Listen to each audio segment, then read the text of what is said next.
सहज मार्गदर्शन अध्याय 4 मनुष्य। ब्रह्मांड में उसका स्थान और नियति। मेरी सलाह है कि ब्रह्मांड कैसे अस्तित्व में आया, इस बात पर गहन विचार करने की बजाय हमें उस सत्ता की प्रशंसा करनी चाहिए जिसने इसे अस्तित्व प्रदान किया है। हमने अपने व्यक्तिगत भौतिक जीवन की एक छोटी सी सृष्टि निर्मित कर उस पर स्थूलता और अपारदर्शिता की परत दर परत चढ़ा ली है। अब करना यह है कि उन अपारदर्शिता की परतों को एक एक करके उतार फेंका जाए तथा उस परम स्वरूप को धारण कर लिया जाए जैसा कि सृष्टि के समय था। वर्तमान जीवन में हमारा स्थूल भौतिक रूप न तो आकस्मिक है न संयोगवश, बल्कि यह विकास की धीमी प्रक्रिया का परिणाम है। उस सुसुप्त गति को जिससे ब्रह्मांड का निर्माण हुआ, सर्वशक्तिमान का प्रथम अति मनस कह सकते हैं। हम लोगों के उद्गम का संबंध उस मन से है जिसे हम प्रथम अति मनस कहते हैं। मन के पीछे केंद्र या तन की अवस्था है। आत्मा के अस्तित्व का पता काल के परिप्रेक्ष्य में सृष्टि की रचना के समय तक लगाया जा सकता है, जिस समय यह अपने अनावृत रूप में एक अलग सत्ता के रूप में थी। आत्मा के प्रारंभिक सूक्ष्म रूप से शुरू करके हम स्थूल तथा स्थूलतर रूप धारण करते चले गए।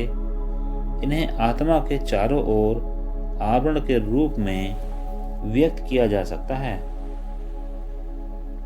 प्रारंभिक आवरण सूक्ष्म प्रकार के थे और उन घेरों में हम अपने मूल निवास स्थान ईश्वरीय मंडल में विद्यमान थे। अहम के आवरण चढ़ते गए और मनस, चित्त, बुद्धि और अहंकार हमारी स्थूलता में और भी योगदान देने लगे। कालांतर में संस्कारों का निर्माण होने लगा और उनके प्रभाव सामने आने लगे। गुण और दोष प्रकट हुए। धीरे धीरे हमारे अस्तित्व ने ठोस रूप धारण कर लिया। संस्कारों का प्रभाव सुख, दुख, हर्ष और विषाद की भावना का प्रारंभ है। सुख और हर्ष के प्रति हमारी पसंदगी तथा दुख और कष्ट के प्रति नापसंदगी ने और भी अधिक जटिलता पैदा कर दी। परिणाम स्वरूप हम खुद को दर्द और कष्ट से घिरा पाते हैं और समझते हैं कि उनसे छुटकारा पाना ही हमारा मुख्य ध्येय है। मनुष्य एक द्विध्रुवीय प्राणी है। इसका एक छोर मूल आधार यानी परमात्मा के अत्यंत समीप है तथा दूसरा छोर संसार की ओर है। यदि किसी प्रकार इसका निजी मन ब्रह्मांडी मन की तरफ मुड़ जाए तो इसका असली रूप व्यक्त होने लगता है। वास्तविकता यह है कि मानव मन उस क्षोभ का प्रतिबिंब है जिसने सृष्टि की रचना के लिए प्रकृति की शक्ति को गति प्रदान की, जिससे सृष्टि अस्तित्व में आई। इस प्रकार मानव मन ईश्वरीय मन का एक अंश है। यदि हम किसी प्रकार इसकी अधोमुखी प्रवृत्ति को आधार की ओर मोड़ दें तो यह स्थिर और शांत हो जाएगा। जहाँ तक मेरा व्यक्तिगत अनुभव है, किसी सक्रिय महान विभूति की सहायता ही इसे मूल आधार की ओर मोड़ सकती है। केवल ऐसे इंसान की शक्ति और इच्छा ही इस दिशा में सफलता प्रदान कर सकती है। पढ़ने लिखने से कोई लाभ नहीं है। जिस इंसान में श्रद्धा, भक्ति और आत्मविश्वास हो, वही सफलता प्राप्त कर सकता है। मनुष्य प्रकृति का उपकरण है, उसमें अपार शक्ति और साथ ही उस शक्ति का इस्तेमाल करने के लिए जरूरी साधन भी मौजूद हैं। वह अद्भुत साधन है मन, जो केवल इंसान के पास होता है। ईश्वर के पास भी मन नहीं होता, जिसे हम पूजा का विषय मानते हैं। ऐसा कहा जाता है कि पशुओं के पास मन होता है, परंतु वह दूसरी तरह का होता है। यूँ कहिए कि यह मनुष्य के मन की अपेक्षा, जो जीवन और क्रियाशीलता से परिपूर्ण है, निष्क्रिय होता है। मन का स्रोत वह प्रथम आदि क्षोभ है, जो सृष्टि की रचना के लिए ईश्वर की इच्छा से शुरू हुआ। मानव मन की प्रकृति ऐसी है,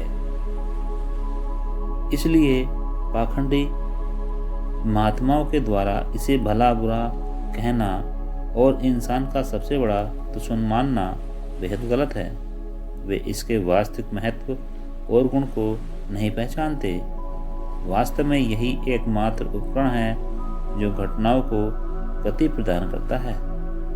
यह मन लघु रूप में मौलिक ईश्वरीय शक्ति है, जिसने मनुष्य की लघु सृष्टि को अस्तित्व प्रदान किया है।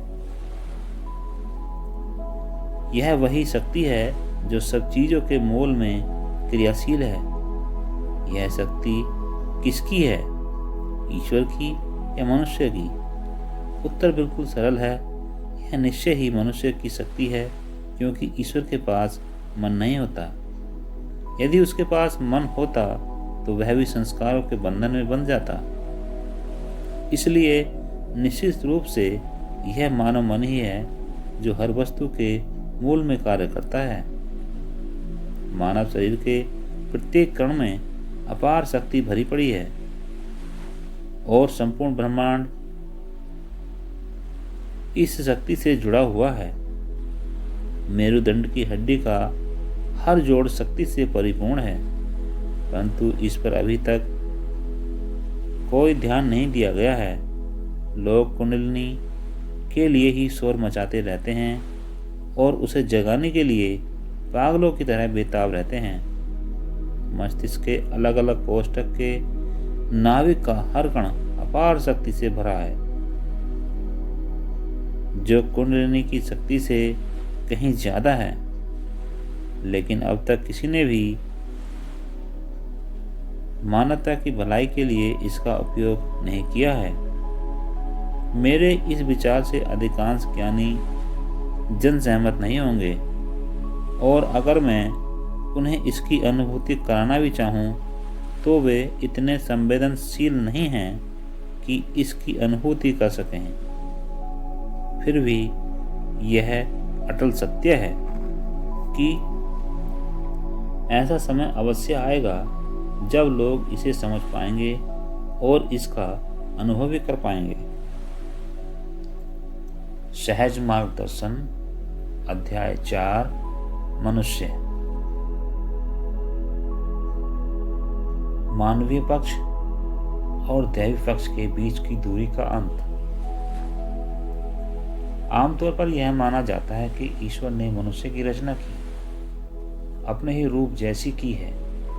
संसार के लगभग सारे धर्म, दर्शन और विज्ञान इस बात पर एकमत हैं। इसका मतलब यह नहीं है कि ईश्वर का भौतिक रूप वैसा ही है जैसा कि इंसान का, अर्थात हाड़, मांस, त्वचा से बना शरीर, जिसके हाथ पांव तथा अन्य अंग होते हैं। इसका असली अर्थ यह है कि वे सारी शक्तियां, बल और ऊर्जा जो ईश्वर में विद्यमान है, मनुष्य के पास भी उसी क्रम में मौजूद हैं।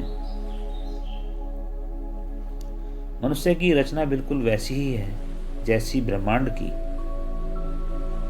जिस प्रकार इस ठोस ब्रह्मांड के पीछे अनगिनत दूसरे ब्रह्मांड हैं जो उत्तरोत्तर सूक्ष्म होते जाते हैं, ठीक उसी प्रकार मनुष्य के इस स्थूल भौतिक रूप के पीछे अनगिनत सूक्ष्म रूपों का अस्तित्व है। सबसे बाहरी रूप स्थूल शरीर है, इसके पीछे सूक्ष्म शरीर और कारण शरीर है। इन तीनों बाहरी रूपों के अलावा दूसरे अनगणित रूप हैं, जो इतने सूक्ष्म हैं कि दार्शनिक उन्हें शरीर न कहकर आत्मा के चारों ओर के आवरण कहते हैं। इन अनगिनत आवरणों में से हर एक को कोई नाम देना वास्तव में बहुत मुश्किल है। इन समस्त अनगिनत सूक्ष्मतम से स्थूलतम रूपों के साथ मनुष्य भौतिक जगत में ब्रह्मांड के असली प्रतिरूप या ईश्वर की संपूर्ण अभिव्यक्ति के रूप में अस्तित्व में है। मनुष्य का अस्तित्व और ईश्वर की अभिव्यक्ति का एक पूर्ण वृत्त के सबसे बाहरी परिधि से लेकर सबसे भीतरी केंद्र या शून्य की भांति एक ही है। यही कारण है कि ईश्वर साक्षात्कार और आत्म साक्षात्कार तथा इसके विलोम का अर्थ एक ही है। संपूर्ण ब्रह्मांड उसी बिंदु शून्य से निःसृत होकर विकास की प्रक्रिया से अस्तित्व में आया है। उसी प्रकार मनुष्य का अस्तित्व भी उसी बिंदु से विकसित हुआ। हम ऐसे देश के निवासी हैं जिसमें किसी न किसी रूप में आध्यात्मिकता की धारा सदैव बहती रहती है। हमारा जन्म ही वास्तविकता में लीन होने के लिए हुआ है, जिससे हम निकले हैं। हम अपने साथ अनंत का असली सत्य लेकर आए हैं और कहा जाता है कि ईश्वर मनुष्य के भीतर है। इस प्रकार हमारा अंतिम उद्देश्य तभी पूरा होगा जब हम दैवी पक्ष के साथ कदम से कदम मिलाकर चलते रहें और अपने मानवीय पक्ष से जोड़ लें। जैसा कि पहले कहा जा चुका है, सृष्टि के उद्गम स्थान पर मानवीय पक्ष दिव्य पक्ष के समान था। विकास के क्रम में क्रिया प्रतिक्रिया के झटके के कारण उसने स्थूल रूप धारण कर लिया है। हमें मानवीय पक्ष के सभी घटकों को संतुलन और शांति की मौलिक अवस्था में लाना है, ताकि इसका संबंध दिव्यता के साथ बना रहे।